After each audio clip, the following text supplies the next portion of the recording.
Iloilo Newsline. Magapangalagad na ang programa nga Iloilo Night Watch sa syudad kag probinsya sang Iloilo.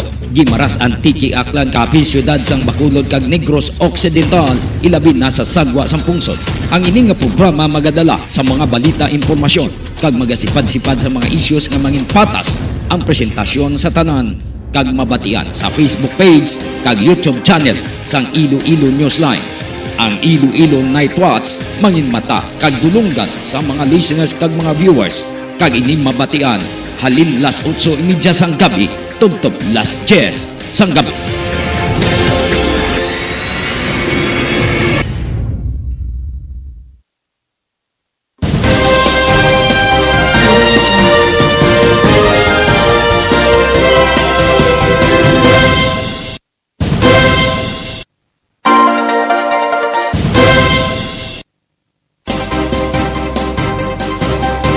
Mayong gabi banwa, mayong gabi sa atong mga listeners kag mga viewers. Kumusta na kamuta na nagapamati na kamo sa atong pagpangalagad sa subong nga edisyon Miyerkules, Setyembre 21, anniversary sa nga Marcialo. Standby sa atong mga listeners kag mga viewers kay may mga balita national, international, balita lokal nga aton karon sipad siparon. Pero unahon naton cheka na yung atong local pag-asa.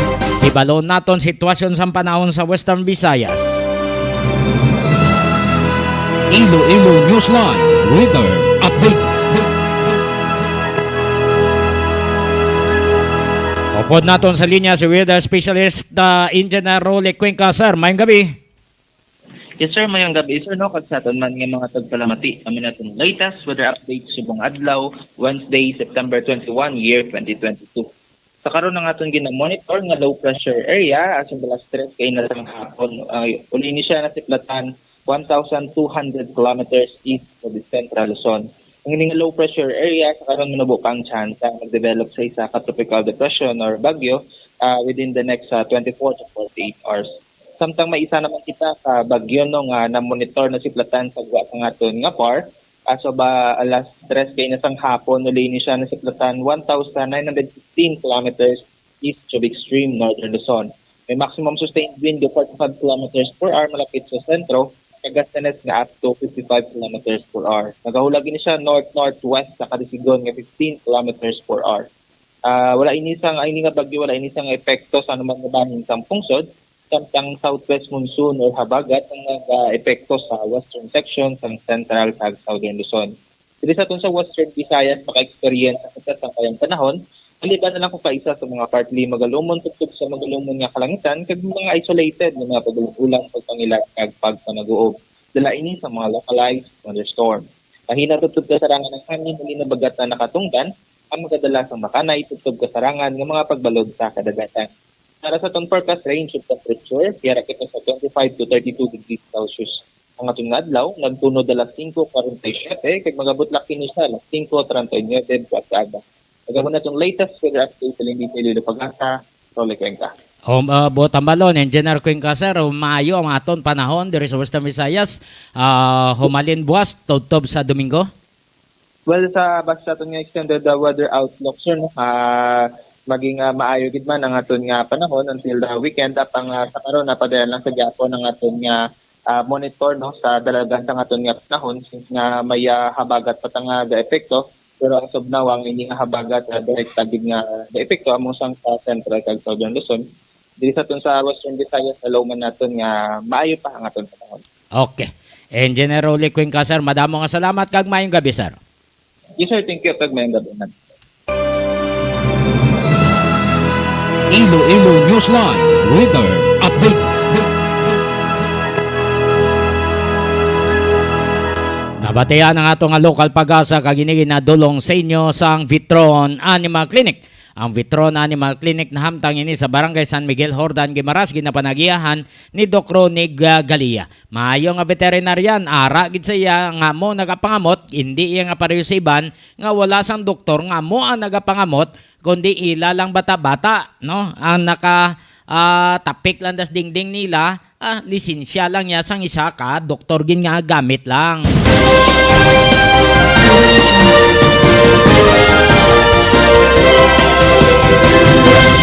Hindi mo makalipat Vitron Animal Clinic. Kag ginadulong man sa inyo sa Pinangsa Flower Shop. Ang Pinangsa Flower Shop na hamtang ini sa Snart City proper sa tabok sang Iloilo Central Market. Sa kilid sang Los Filipinos Bakery ato bangka sang Los Filipinos Bakery, ara lang sa right side. No, stupad yan da, amo ina ang Pinangsa Flower Shop. Ginapanagian ni Mr. and Mrs. Cyril Tacosalmi. Pwede man kamo nga makatawag, makakontak sa ilang mobile number kung mayara kamo kinanglan 0920-825-6483. 0920-825-6483 kag 0916-786-8896 Pinangs Flower Shop. Ginadolong man sa inyo sang Panoy Barbershop na hamtang man ini sa poblasyon mo lo syudad sang Iloilo. Ginapanagian ni Panoy Malot. 56 minutos na nakaligad sa alas 8 sa aton nga mga headline.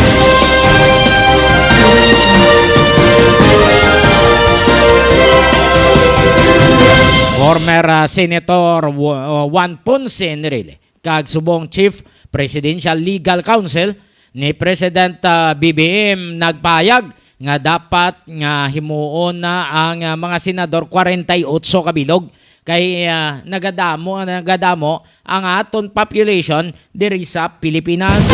Tikon 24 lang hindi makaya, no? Hindi makaya nila ang pagtatap ni sa aton nga mga Pinoy, no? Kag pag-address sang mga problema.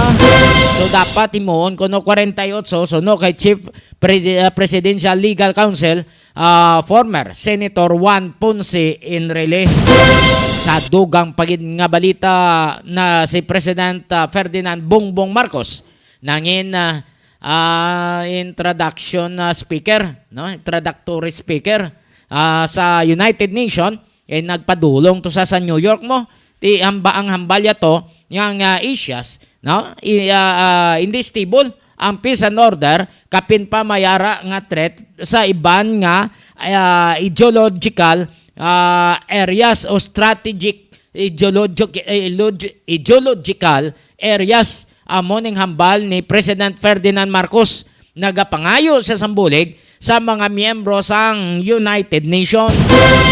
Kag sa dugang pangabalita nasyonal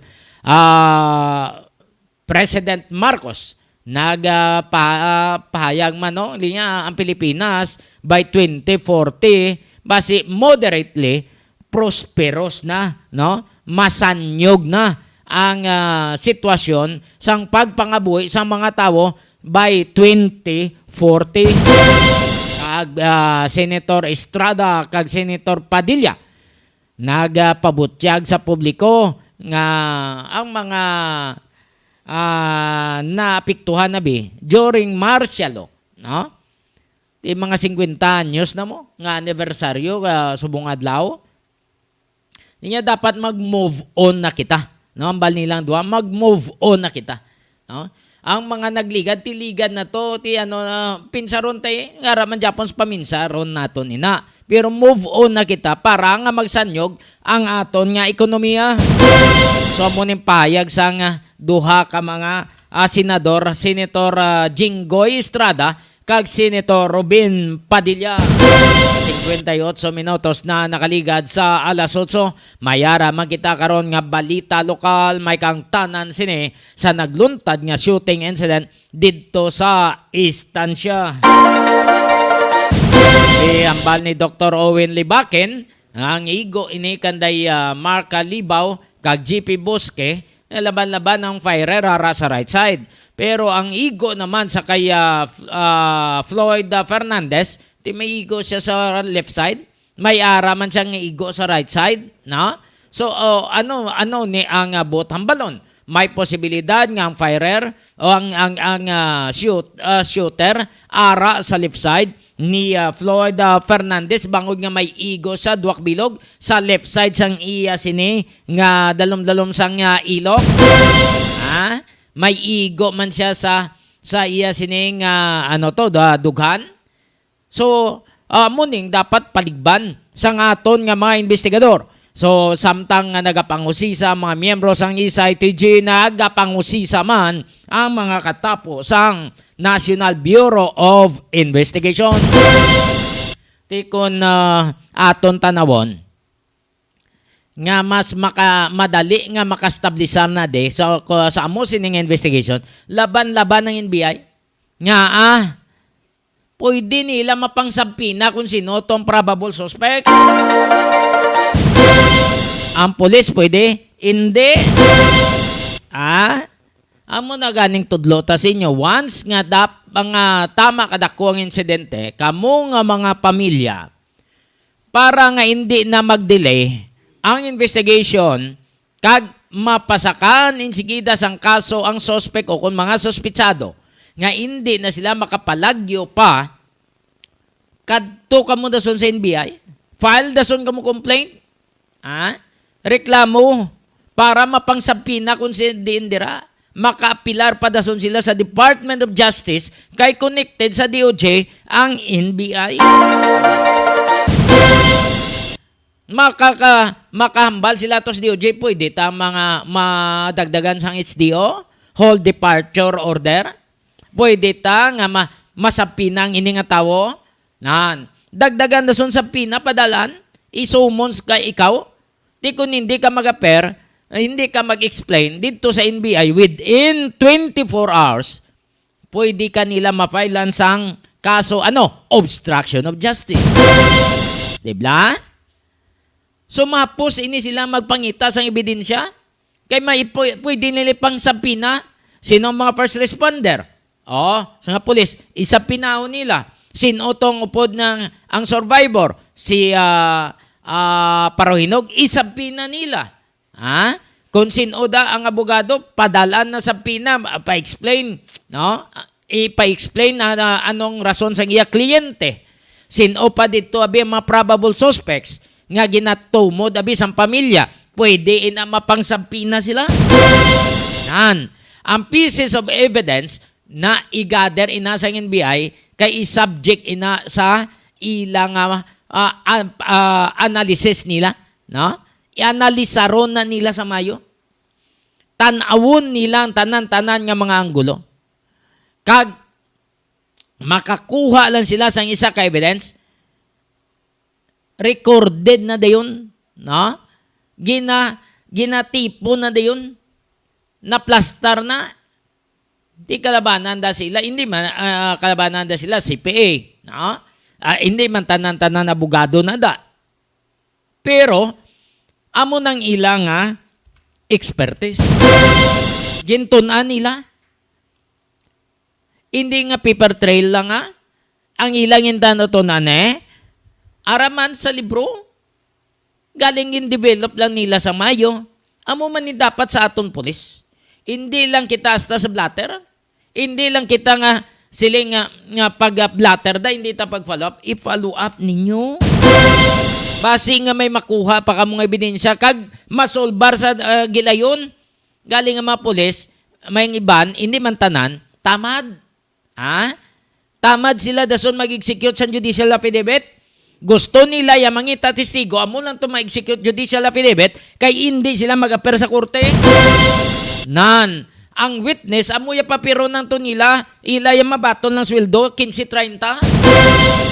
Amo na ang ibang investigador.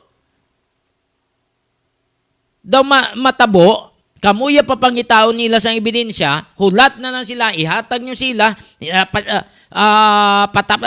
nila, patik-patikan na sa una, makinilya pa na, subong computer, patik-patikan na nila, sige, makadtuta sa korte, sumpaan mo niya, na daw nagpatigayon ng sila.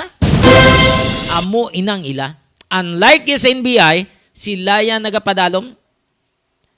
Pag amo sinang insidente, tanan-tanan nga assets nila, giho na, tipon ebidensya. Anong probable angle? Sino mga probable suspects, tipunan nyo, padalan sa pina. That's why, kamo nga mga complainant, kamo nga mga pamilya, dapat alerto kamo, tanda kamo nada. Para nga mag-prosper ang inyong nga kaso, hindi ma-delay ang kaso, dalagan kamo dason sa NBI. Way man kita nga panubo ni sa mga pulis naton. Pero nasiling naton May limitasyon sila. Hindi pwede nga pugaon na sila. Kaya iway sila sa pinapower. Gani, alang-alang pangtudso na nila mga person of interest na. Alang-alang ang pangwao nila kag pangbakulon para maghambal na. Hindi man pwede. Unlike sa NBI, pwede nila masumons. Pwede nila nga mahingyo nga ipaidalom sa lie detector test. Kaya may ara na da sila isa ka departamento nila sa Fort San Pedro. May araman da sila investigation section. May araman da sila nga chemist. Dira ayon serya sa ila sa NBI. May ara kag pwede nila maanalisar kung may ara nga probable cause nga makitaan sila i-file daso nila sa prosecutor's office. Pero kung why sila sa may makitaan nga probable cause, why man sila ga-file, no? Kinanglan probable cause gina importante ginaya, no? Why man nila ginadali silingon pa nilang pamilya, bulig-buligin nyo kami. Sino pwede tatong makuha sa amune, si amune ho? Para ma-stabilisar. So why gapadali-dali, Malugay lang, pero sulo siguro. Siguro gid. Kay sila ina nga nagkandak sa investigation, ma-appear ina sa korte. Des police iban appear man ang iban tiway gid ya ipatigayon lang ya. Nagapatigayon lang ya. Amo na siling naton daw pareho lang daw sila lang ang taytay para nga makalatay ikaw nga makakadto ka sa piyak nga punta. 7 minutos na nakaligad sa alas 9 kag kung nagapangita kamo sa priskang isda ara sa cruising patio Dueñas, Iloilo. Pangitan yung pwesto ni Niji Matupas, pakadtuin nyo lang pwede ka mo makabakal sa mga isda, halin in asistansya kag may seafoods man, halin sa Rojas City. Pwede man ka mo makapaluto sa inyo nga mga okasyon, hatagin nyo lang sang oras o kung tsimpo, si Niji Matupas subong, baw sako gitsa, damo ang nag-order gisiya, kapin pangadaan nga may ngala na, kapin pa nga naanda na siya nga maayo magluto. Kontion sang fiesta, birthday, wala gi problema. Kadtuin nyo lang si Nijima sa cruising patio, Dueñas, Iloilo. Sa aton man nga mga listeners, basi nga magpaubramang kamo tarpaulin yara sa Graphics Innovative Mind. Ang Graphics Innovative Mind ginapanagiyahan ni Sir Manny Jan Sanoy. Namtang ini sa Barangay Katiling Banmolo, Siyudad sang Iloilo. Ara lang sa unhan sang Bureau of Fire Protection sa gwa lang sang Longwin ang Graphics Innovative Mind. 8 minutos na nakaligad sa alas 9, more power Iloilo, bringing more to life. When we first arrived, we said we'd be more. And we were. We said we'd give you more.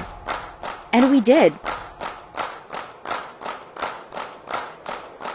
We even sourced 100% of our electricity from renewable energy, all while having the lowest rates in the country. But wait, no, that's not enough. This year, we're going to do more.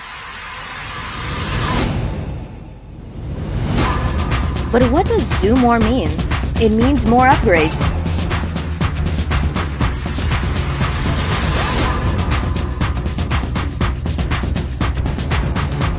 More trees, more mangroves, more fingerlings, more crops, and more fruits.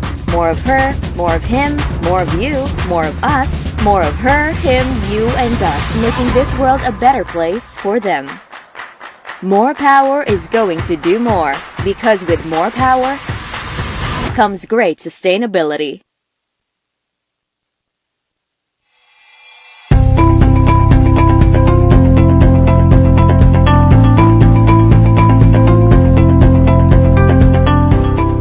Health Complex. A health complex will rise complete with hospital, quarantine, isolation and dormitory facilities, and molecular laboratory, all in one location at Barangay San Pedro Molo. The 104-bed Level 2 hospital will have an intensive care unit and specialist doctors per DOH standards. Molecular laboratory. There's an urgent need for faster releasing of RT-PCR results to effectively and efficiently manage confirmed cases. With that, we converted the ALS building into a temporary COVID-19 molecular laboratory, hiring 34 medical technologists. Later on, the machines can be calibrated to test dengue and HIV. Contact tracing. We already trained 120 persons as contact tracers.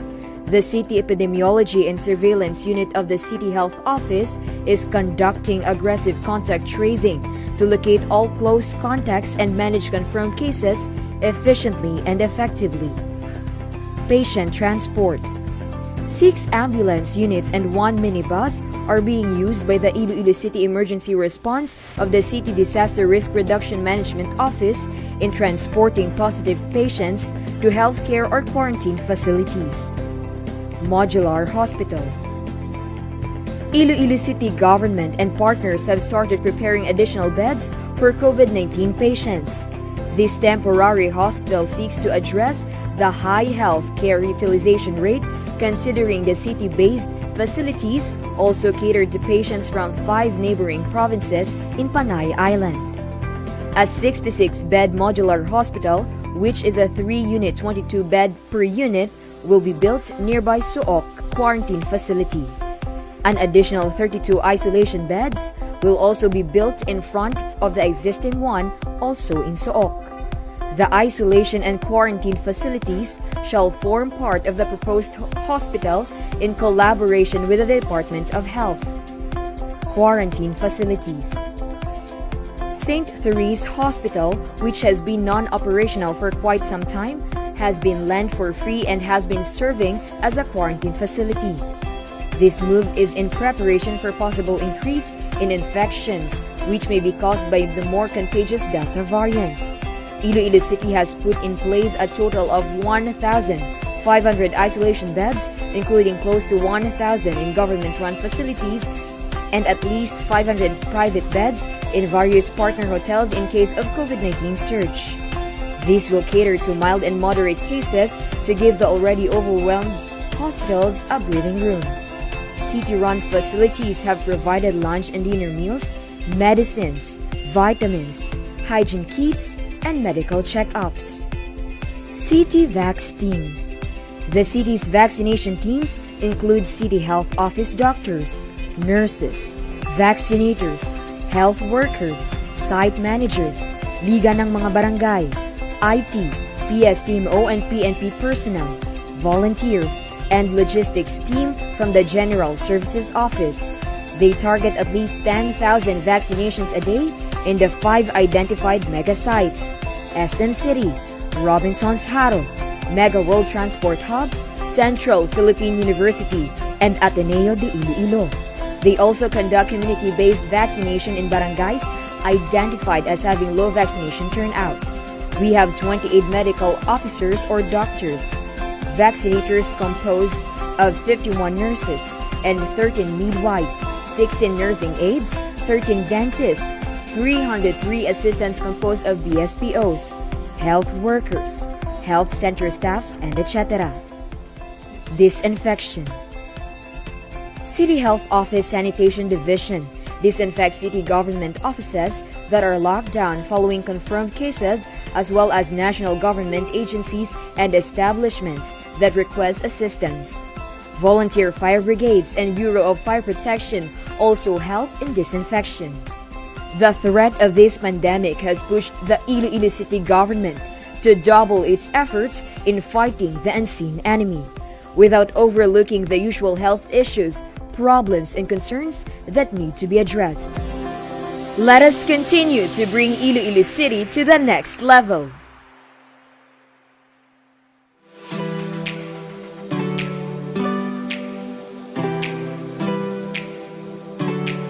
Gusto mo bala sa manamit nga donut nga dalon sa imo pamilya? Hindi ka na magbakal sa iban pa. Bungod bukas na para sa tanan ang Mars Pastries nga napahamtang sa sulod sang Ceres Terminal sa Barangay Kamaligaro, syudad sang Iloilo. Ano pang ginahulat nyo? Dali na! Mabakal na kita sa donut sa Mars Pastries. Pasalubong nga may pagpalangga sa imo pamilya. Mars Pastries. Barato na, manami Marami pa!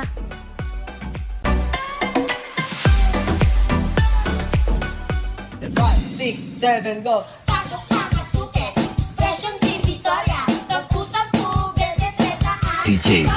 Hello mga suki! Bukas na ang Sarjan Many Grocery kung sa diin makapamakal kamo kag makapangompra sang kinahanglanon sa sulod sang inyo balay. May baligya man sila para sa mga okasyon. Hindi na kamo kinahanglan magkadto sa banwa kag syudad. Gani ano pang ginahulat nyo? Bakal na!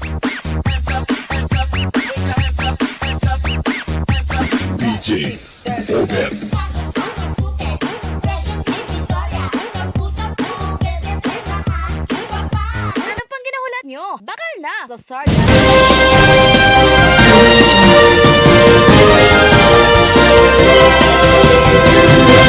16 minutos na nakaligad sa alas 9.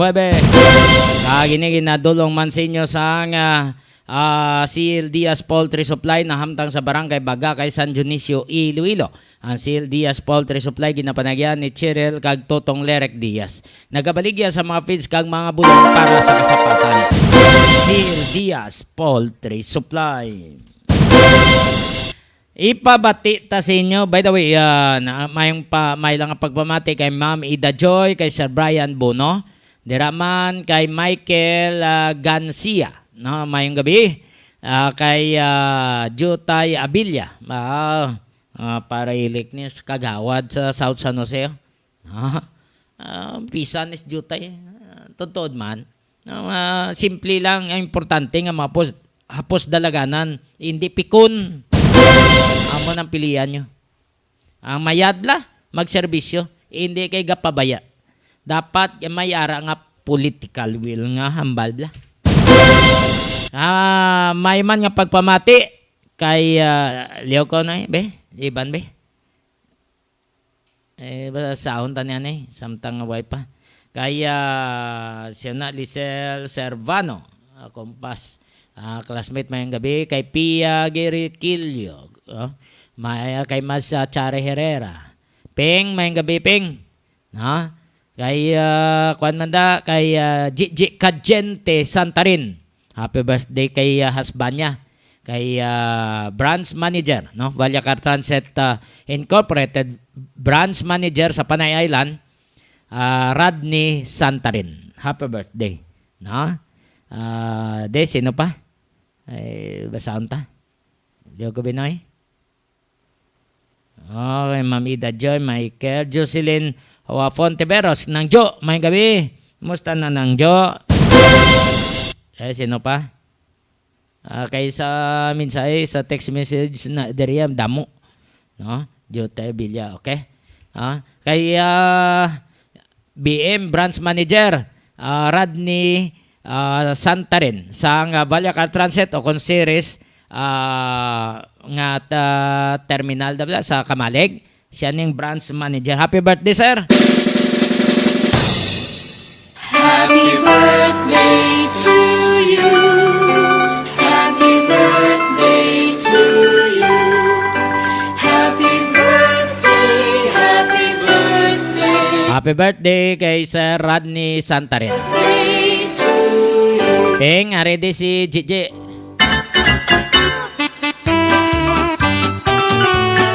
Mascha, ready si Gigi Cagente Santarin.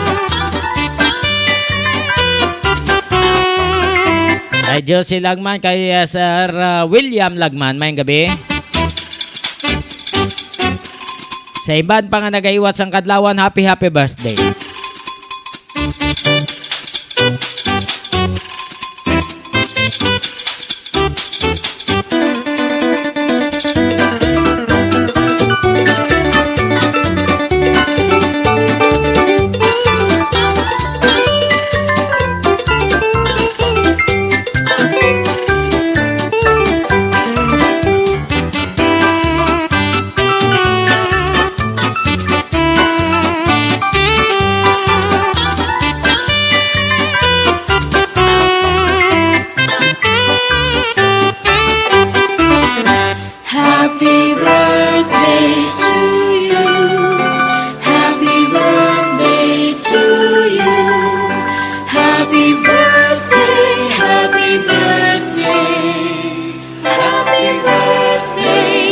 Sa tanan nga nagahiwat sang kadlawan, happy birthday.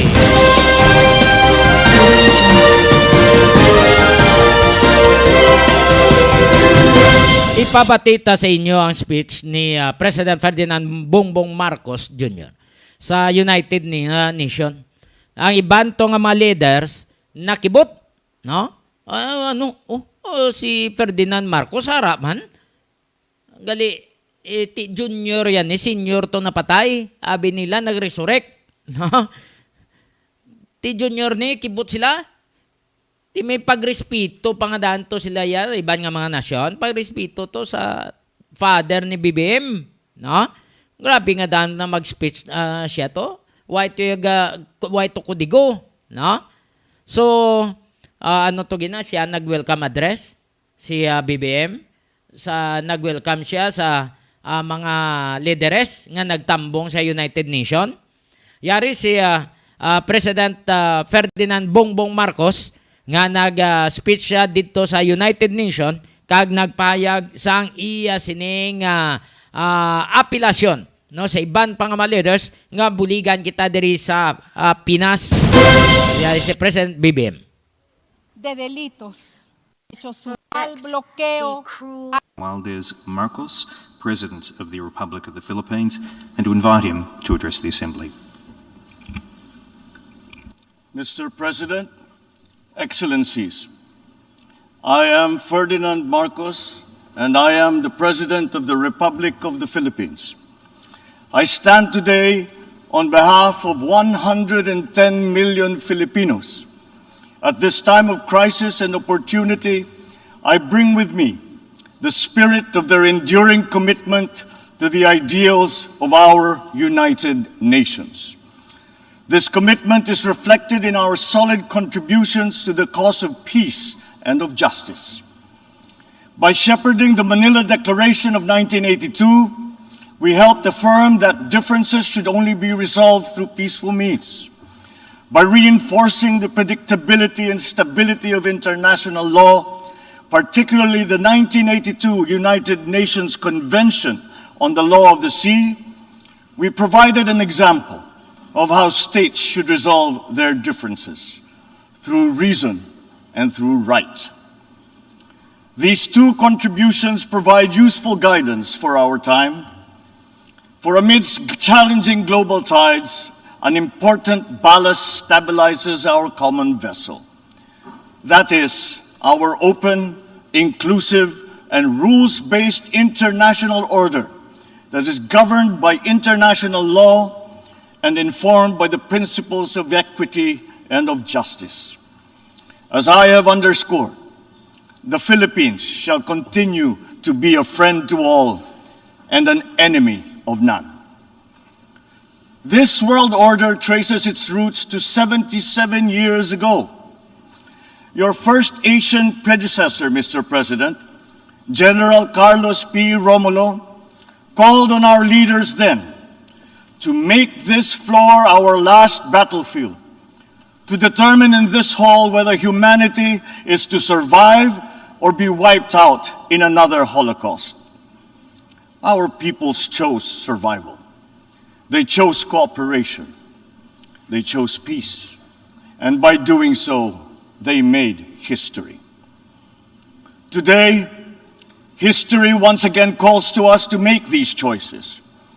We are confronted by tectonic shifts that will inform the ebb and flow of this coming century. Of these, I see four challenges to the continued survival of our global community. First is climate change. The time for talk about if and when has long since passed. Cortes It ang is RTV. here. It is now. Climate change is the greatest threat affecting our nations and our peoples. There is no other problem so global in nature that it requires a united effort, one led by the United Nations. The effects of climate change are uneven and reflect an historical injustice.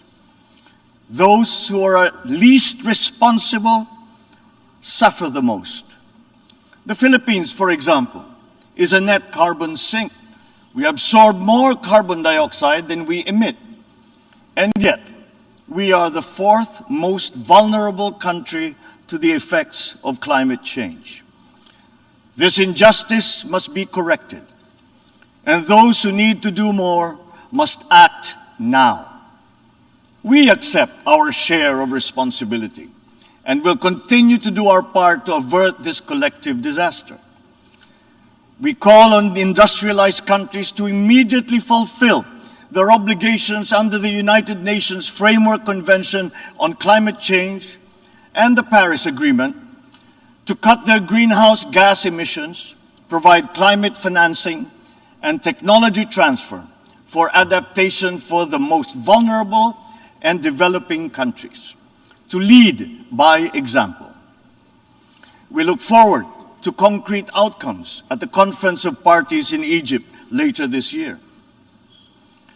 When future generations look back, let them not ask why we did not take this opportunity to turn the tide. Why did we continue in our profligate ways until it was too late? This threat knows no borders, no social class, nor any geopolitical consideration. How we address it will be the true test of our time. Second, the development of advanced technologies is rapidly transforming human life and experience. We still barely understand how these transformations are unfolding and where they are leading. The imminent diffusion of these emerging technologies could solve many of our old problems, but they could also disrupt our political and social orders. Our governance structures must keep up. Third, widening geopolitical polarities and sharpening strategic competitions are transforming the international political landscape.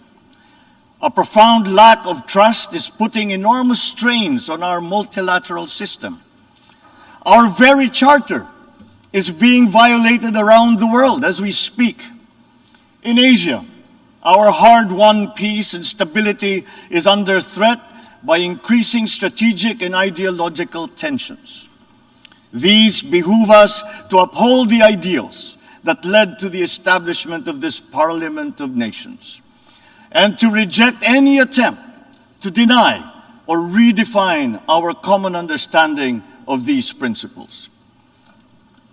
Even as we grapple with these new long-term shifts, we remain beset by an unresolved problem.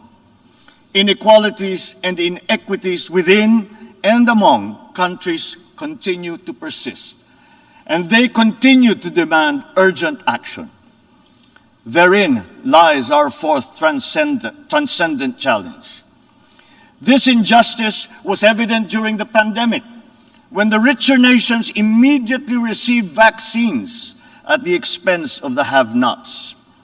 We see, for example, the dangers of this lurking in the persistent digital divide and in ballooning debt burdens.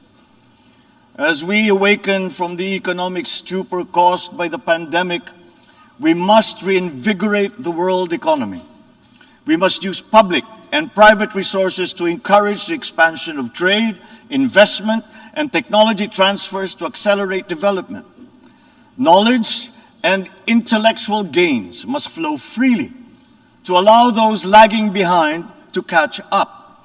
Sustainable development will be hampered to the detriment of all if existing structures in the global economy remain unreformed.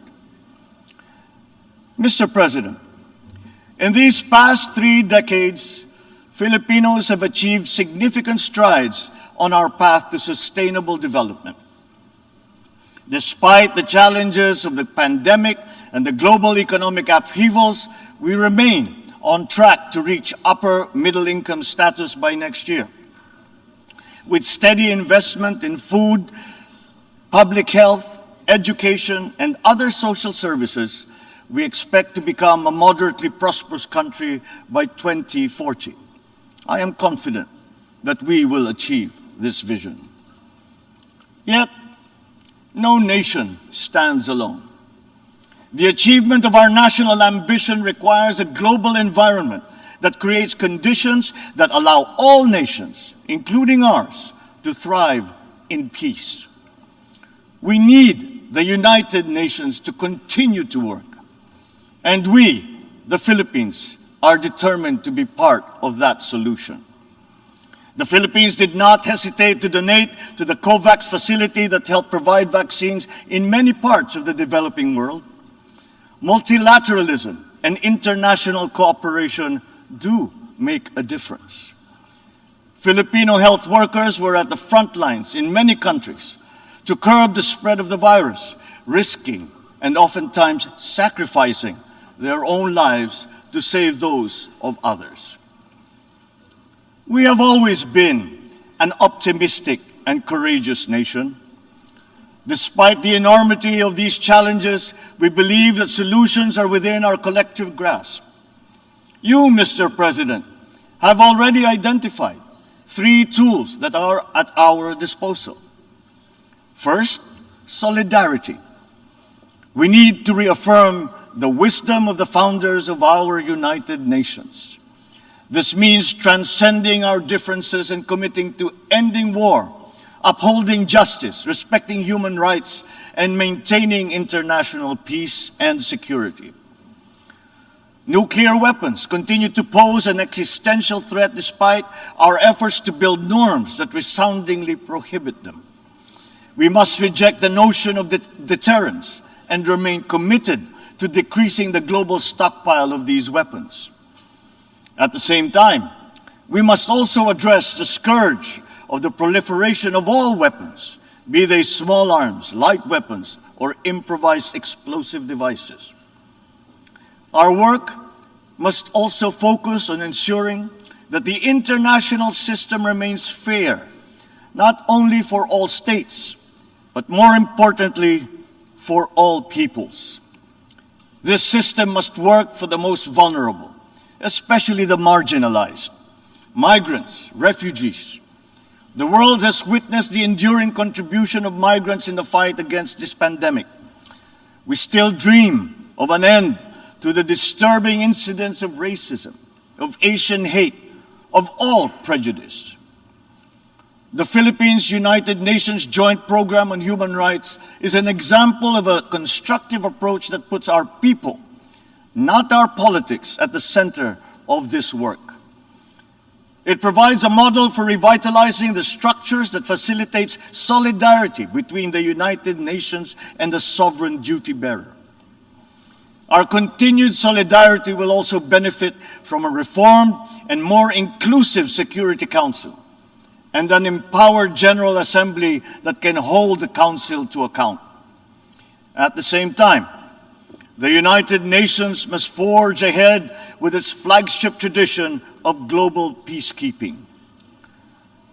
My country's experience in building peace and forging new paths of cooperation can enrich the work of the Security Council, and to this end, I appeal for the valuable support of all UN member states for the Philippines' candidature to the Security Council for the term of 2027 to 2028. Our success in the Bangsamoro Autonomous Region of Muslim Mindanao in the south of the Philippines is a centerpiece of these efforts. The peace that we have forged after many decades of conflict among warring factions and clansmen demonstrates that unity is possible even in the most trying circumstances. Inclusive dialogue involving all stakeholders, including women, the youth, faith leaders, and civil society, conducted with patience and good faith, has produced a credible and solid foundation for self-government that paves the way for lasting peace and sustainable development. We take the same approach in Asia. The Philippines builds partnerships for peace and development through dialogue, including through interfaith and interreligious dialogue, especially through ASEAN. In the face of great diversity, we believe that partnerships form the bridge to unite all of us in promoting peace and stability in the Asia-Pacific region. Our global community is only as strong as we make it. We need to ensure that all nations, especially developing countries, are equipped with the tools they need to navigate the uncharted waters of this century.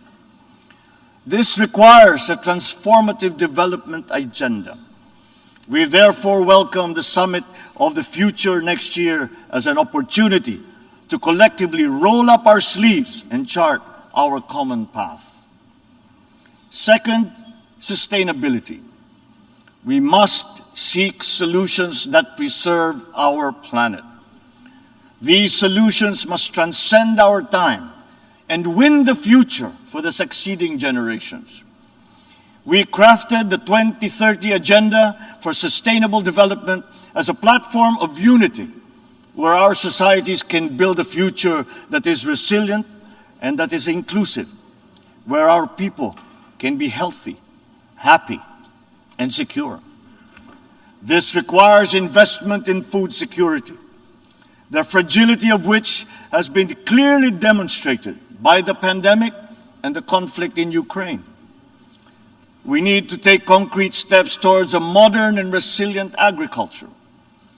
For food is not just a trade commodity, nor is it just a livelihood. It is an existential imperative and a moral one. It is the very basis of human security.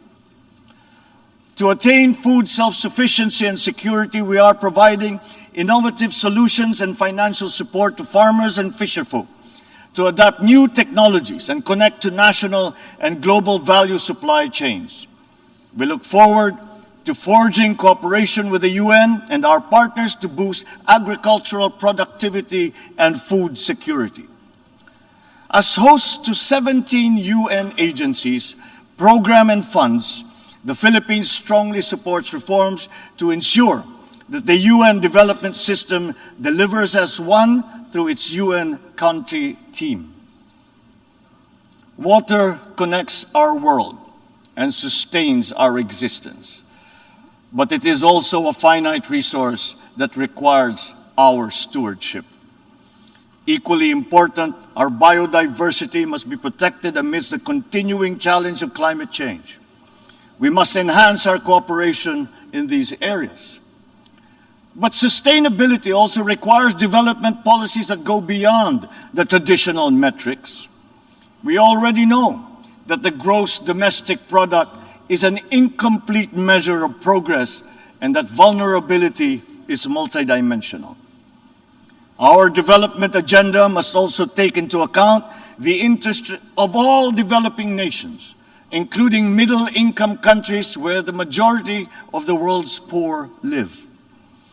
At the same time, sustainability means equipping our people with the tools they need to meet the challenges of the fourth industrial revolution.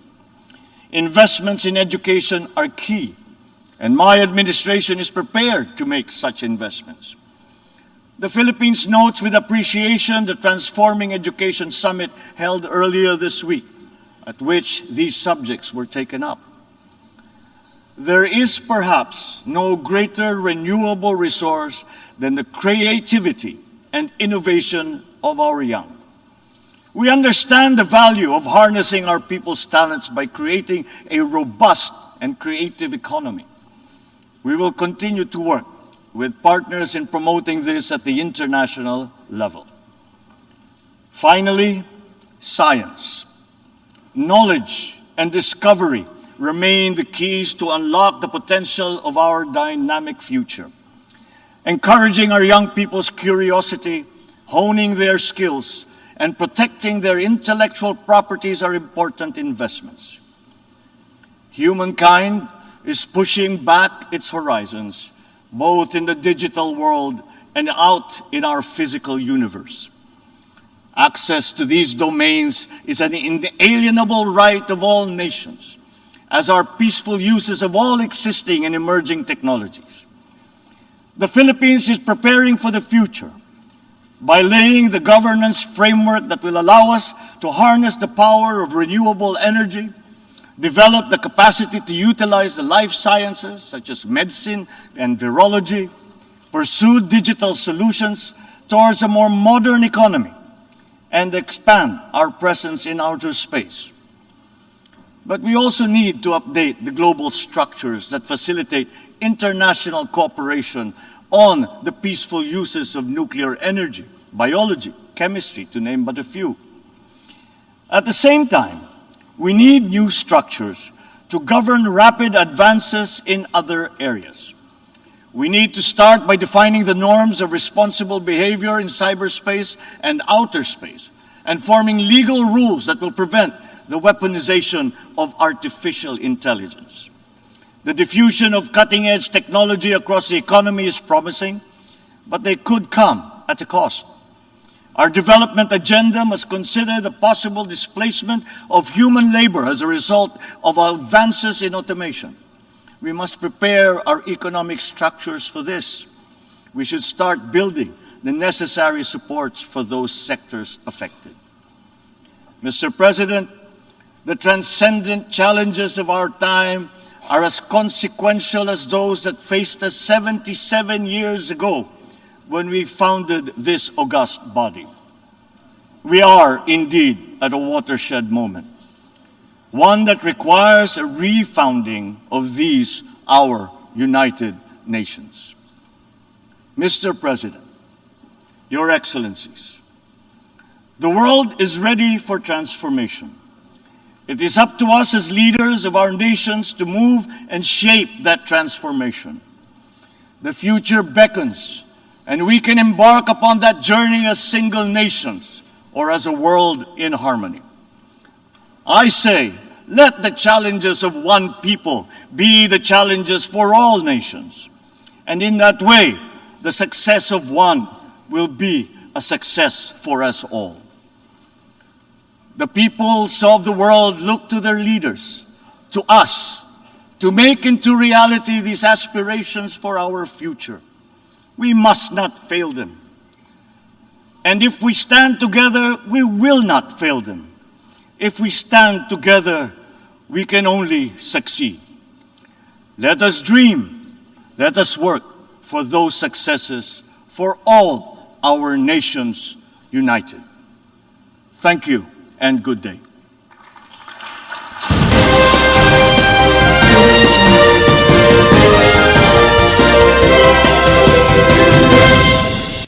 Si President Ferdinand Bongbong Marcos. So, congratulate siya sa mga lideres dito sa ilang pagsinapol sa New York.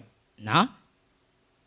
So, nagapilar siya sa bulig para sa atong kasanyugan diri sa pungsod. Nagapangayo siya sa bulig sa tanan-tanan nga makabangon ang aton nga ekonomiya nga hindi kita nga malumos, hindi kita maglubong sa aton nga pagpangabuhi. Nga by 2040, moderately, no? Mangin maayo ang aton nga economy. Pero subong, pamigado. May lang pagpamati kay Marian na Balyesa Banaynal. No? Shout out. Wapa ng Municipal Health Office Officer Dr. Rina Rosa Aranyo. Ba? Sa din naman? Sa din nga Banwa. Kay Kagawad Milani Regatso Kabalongga mayong gabi. Kay Juliet Lazatin mayong gabi. Sino pa na Juliet Barido maday. Kay Brian mayong gabi. Ay, sino pa? Aliyo ko ba? May harap again? Gapa shout out. Lisel Servan. Okay na. Si Leslie Londonyo mayong gabi. May harap ang iban. Sa mga listeners natin, basib lang may paubra ka mo mga balay, mga supermarkets, lagko ang mga mansions. Kadtuin nyo lang download Lift Trading and Services. Isa ni kada kong construction firm na base sa Metro Manila. Kag nagapang disenyo man sa mga balay ninyo da, padrawing ka mo, ay problema na, sketch plan. Kantuin nyo lang ila opisina sa Block 5 Phase M, Francisco Homes, Gio, San Jose del Monte City, Bulacan. Pakitaan nyo si Engineer Joey Diaz sa iaaring iyang mobile number 0939-812-6336. 0939-812-6336. Engineer Joey Diaz. O kung mag-email ka mo sa maria_rosim@yahoo.com. Kay Pastor Suyo, kay Ate Mers, sa pamilya Suyo, pamilya Tubalyas, mayong gabi sa inyong tanan.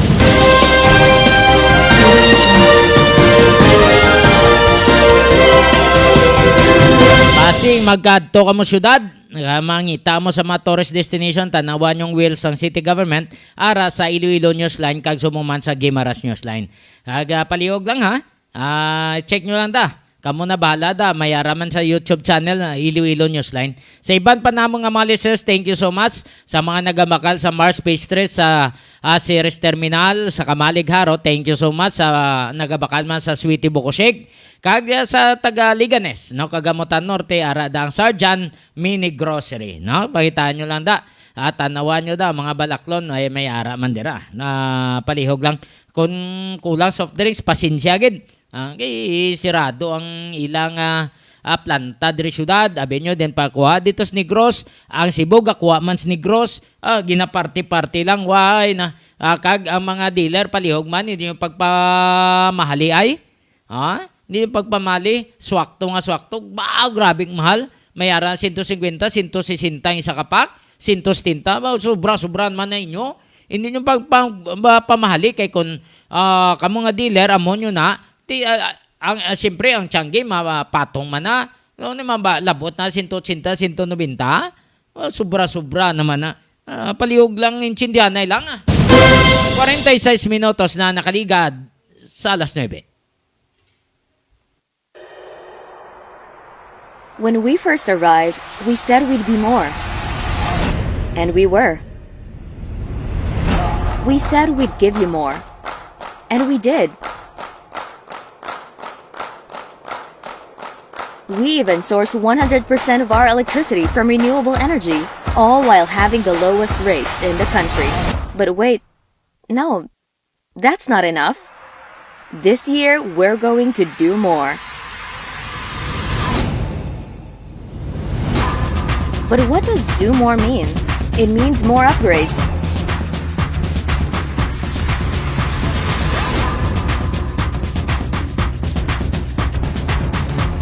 More trees, more mangroves, more fingerlings, more crops, and more fruits. More of her, more of him, more of you, more of us, more of her, him, you, and us, making this world a better place for them. More power is going to do more, because with more power comes great sustainability.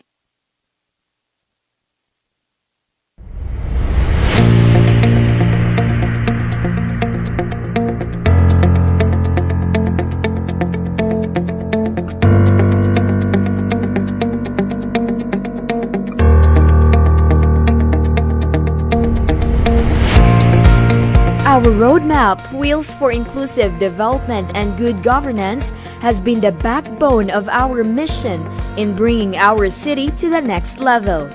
W, our first addendum among 6, stands for welfare. Efficient traffic management is one of the important aspects of this platform.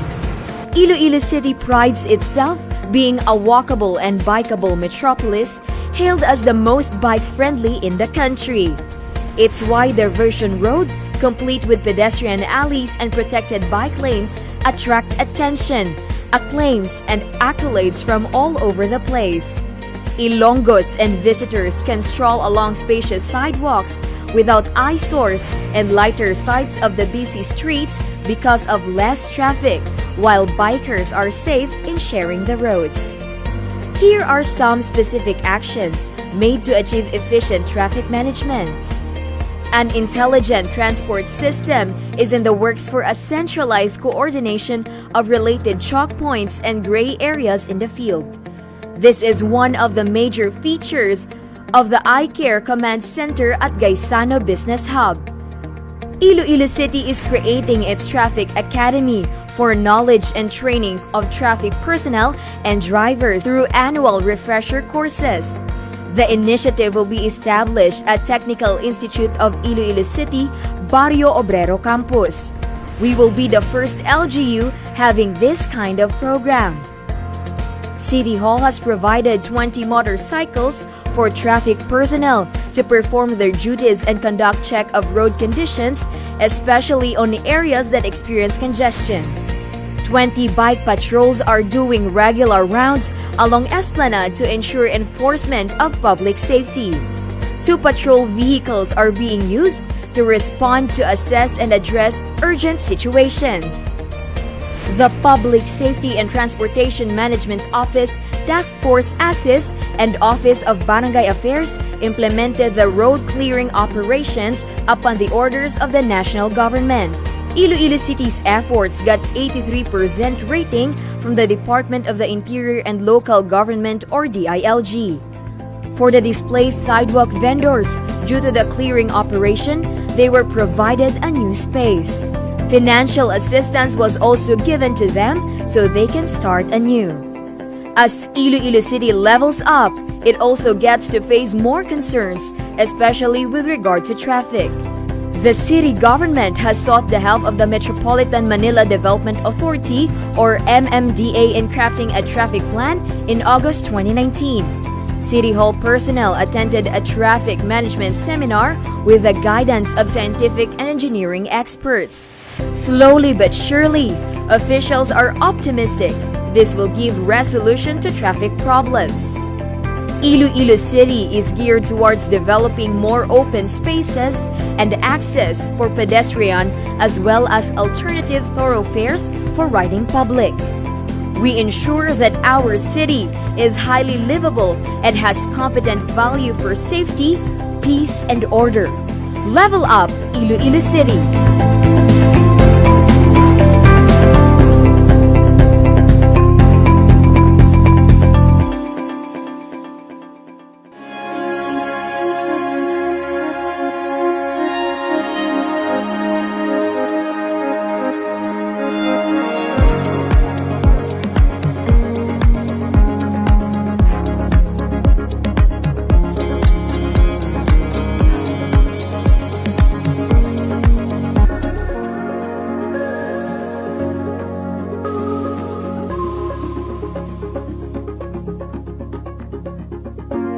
Our planet needs more. More from me, more from you, more from all of us. Since we started, More Power has committed itself to bringing more to life. But what is more? As an electric distribution utility, we light up thousands of homes, businesses, and institutions. So that's where we started. Under our 5-year development plan for Iloilo City, we worked to rehabilitate and modernize the system. We conducted an overhaul of our distribution system by investing in state-of-the-art facilities. This made sure our system was more responsive on several levels. Repair and optimization of facilities to decrease power interruptions. Automated restoration to decrease downtime for 90% of these interruptions. A 24/7 response team present for the rest, and mobile substations to relieve overloading. These state-of-the-art technologies have a focus on sustainable practices, such as net metering services allowing consumers to export excess energy, cutting down their cost and increasing the use of renewable energy. All of this while having 100% renewable sourcing from geothermal power plants and cutting electricity rates in half.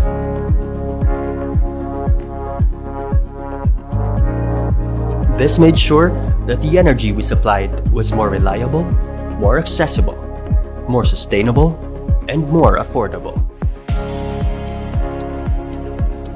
And we will continue to endeavor in incorporating renewable energy into our portfolio for the long term.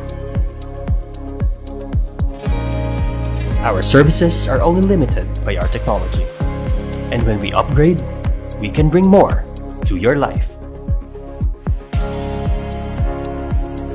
we partnered with LGUs to streamline the application process to make electricity more accessible to all of our consumers. We are not afraid to take on pilferage syndicates. We collaborated with the LGUs to convert these illegal connections to legal connections. Justice and fairness must be the standard. Through the streamlined process, paired with our efforts to apprehend pilferers and crack down on illegal connections, we have reformed the energy sector. Now those who were forced to live on illegal connections can now take pride in being legitimate consumers. We are also not ignorant of the crisis our city and consumers have been facing. We feel your struggle, and we are here with you as partners. And that's what gave birth to the Partners in Power Foundation. Through our foundation, we donated millions to help the city and its institutions fight against COVID with dedicated response teams assigned to major hospitals for rapid response to save lives. Beyond all this, we wanted to do more for our environment. In our first 2 years, we planted trees, mangroves, and released fingerlings. We have even adopted an entire mangrove park and supported a citywide endeavor for urban gardening. We also worked on what we could do more within our system. Our entire distribution system was made more sustainable by replacing every wooden pole and transformer with stronger and eco-friendly materials. And for every wooden pole we replaced, we committed to plant trees for each one of them. And you are a part of this too. 1,400 of us worked together to donate flower pots for bike lanes throughout Iloilo City, along with encouraging our workforce to bike to work. But still, there's so much more to be done. Our mission stays the same, to bring more to life. As long as we work together, we can do more, we can be more.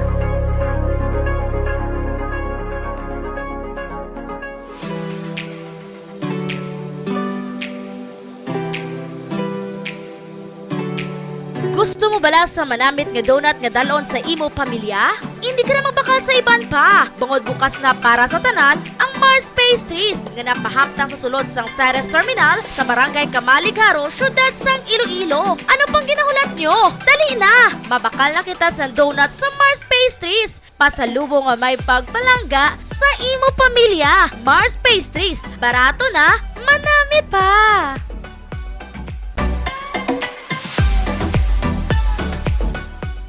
6, 7, go!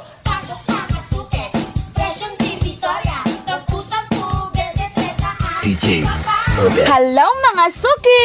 Bukas na ang Sarjan Many Grocery kung sa diin makapamakal kamo kag makapangompra sang kinahanglanon sa sulod sang inyo balay. May baligya man sila para sa mga okasyon. Hindi na kamo kinahanglan magkadto sa banwa kag syudad. Gani ano pang ginahulat nyo? Bakal na! DJ Obet.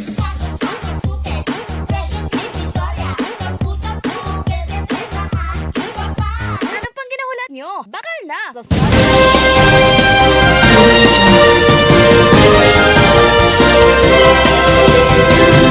Kay Manuel kag Eden Igamino sa Kagamutan Norte Liganes, mayong gabi.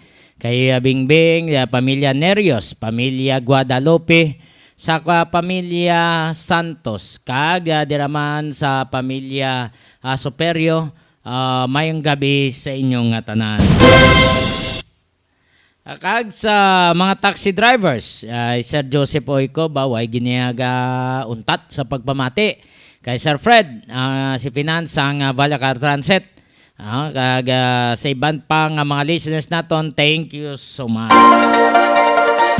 Ipabatita sa inyo ang ginaproponer ni former Senator Attorney Juan Ponce Nrele.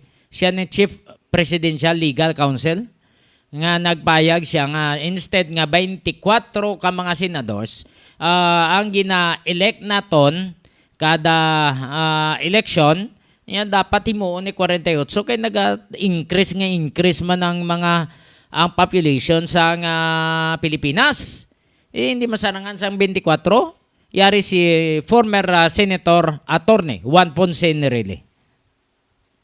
I would suggest as among the matters that you have to look into is the number of senators that we must have.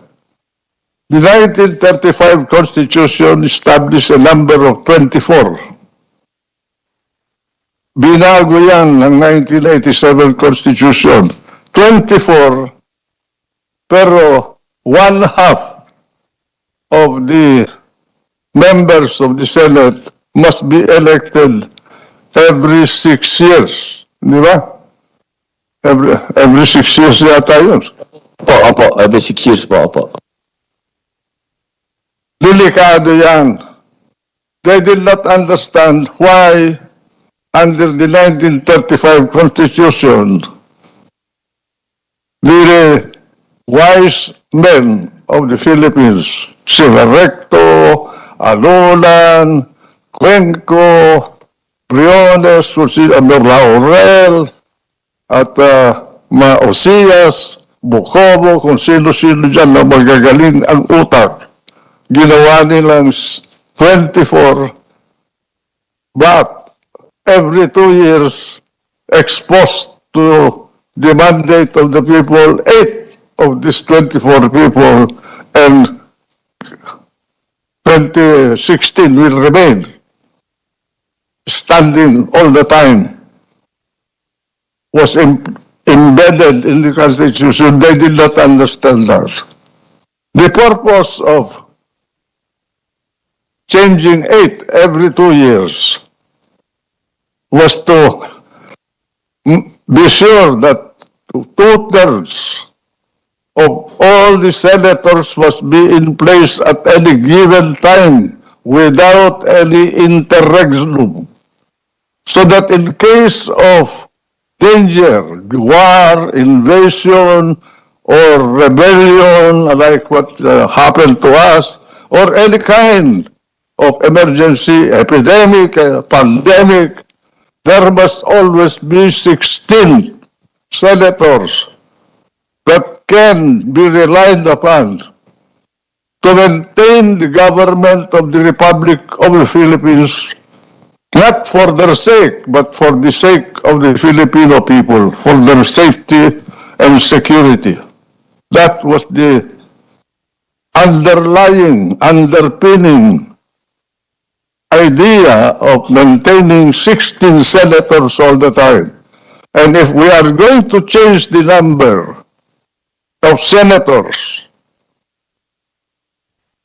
at the present time to be in tune with the number, the expanded population of the country. At the time of the adoption of the 1935 Constitution, we were only 12 million people. Now we are more than 100 million people. And if we're going to increase the number of senators, I would suggest that we double the present number, 24 to 48. And of that 48, 16 will go out every 2 years to be elected by the people so that new, fresh, and modernized mind will enter the system to contribute to the intellectual capability or academic capability of the remaining members.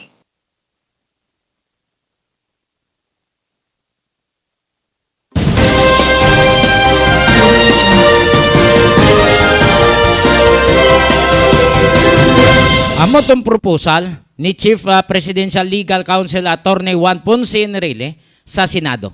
Nga dapat dugangan, no? Kag kun nali nga magiwat kita sa eleksyon sa 48, 16 ang magapapili, no? 16 ang magapapili para nga may magsulod naman nga maayo abi nga mga ideas, no? Maayo abi nga mga paminsaron sa Senado. May lang pagpamati kay Gigi, no? Plaga, Gumbok, regards kindahin ng Padang ng Rodelda, sa mga kabataan, mayang gabi sa inyo tanan. Sa pamilya Yanson, mayang gabi, pamilya Novera, mayang gabi.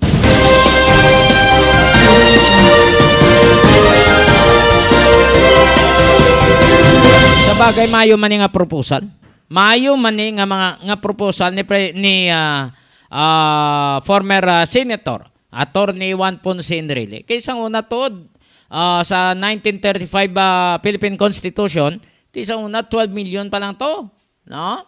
Pilak-bilog senador ta 12 nag-increase, no? Subong niya 110 million ang population naton na diresponsod tama kadasig ang pagmuad sa mga Pinoy. Di aton nga senador 24 sa gyapon hindi masarangan nila ang mga problema nga nagakalinabo diresponsod. Ilabi na sa peace and order, hindi masarangan nila. No? So dapat i-increase suno kay Chief Presidential Legal Counsel, Attorney Juan Ponce Enrile. Grabe, no? Ang mga paminsaron niya, sobra 90 na pro. Paminsaron niya, tapa ba, Japon ka sharp, no? Ang iya pinsar.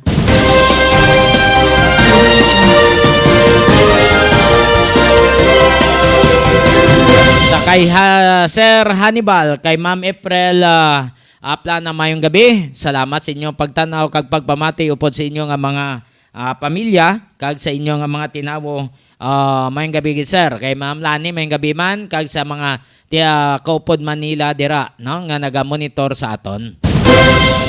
Sa mga security guard on duty, thank you so much. Kay Tito Marin Pre, musta na mayong gabi. Sa mga listeners naman, ang nagapamangkot sa parte sa barangay ni SK election, yara na sa approve na sa second reading sa Senado. No? Isa na lang, third and final reading, tapos na. Kalipay sa mga kapitan nga mga tarantado, mga kapitan nga mga kurakot, puwera lang sa iban nga mayad. Ang iban nga ang mga pumuloyo ginadali na tanila may lisan nila kapitan. Na ilang mga barangay officials nga daw hindi puslan during pandemic, iban gapulop nago. Ang iban kon kadtuan na masiling why siya kuno galiara sa lubbalay. Ang iban ni the Wygit project, ang mga ginahatag sila hindi sila transparent. Dapat transparent kamo. Kung may anong inahatag sa inyo, ipabala nyo constituents ninyo. Hambalo nyo, may ginatag di si mayor, may ginatag di si congressman, o 100,000, anong tani, para sa project, anong tani, hindi kayo pusipusan nyo, bulsahon nyo lang. Libutan nyo bla? Bilog nga pungsod, libutan nyo bla kung anong status sa mga kapitanes?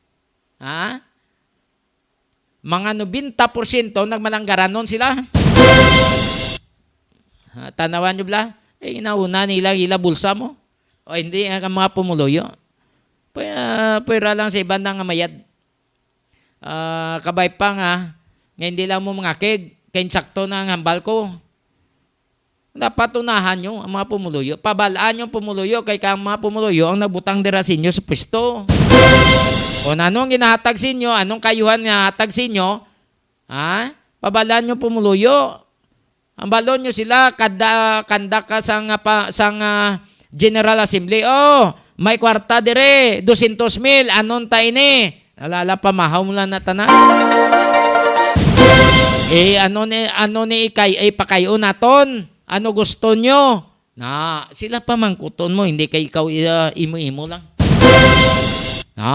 Sana siling tana, way kita gatumod kung sino da, ang maiguan na, bahala lang mo da.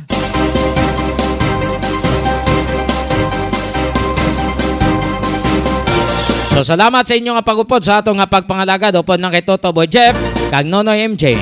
Ini ang inyo alagad Johnny Yanson Diaz. Madamo nga salamat kag mayong gabi Pilipinas para sa Iloilo Newsline.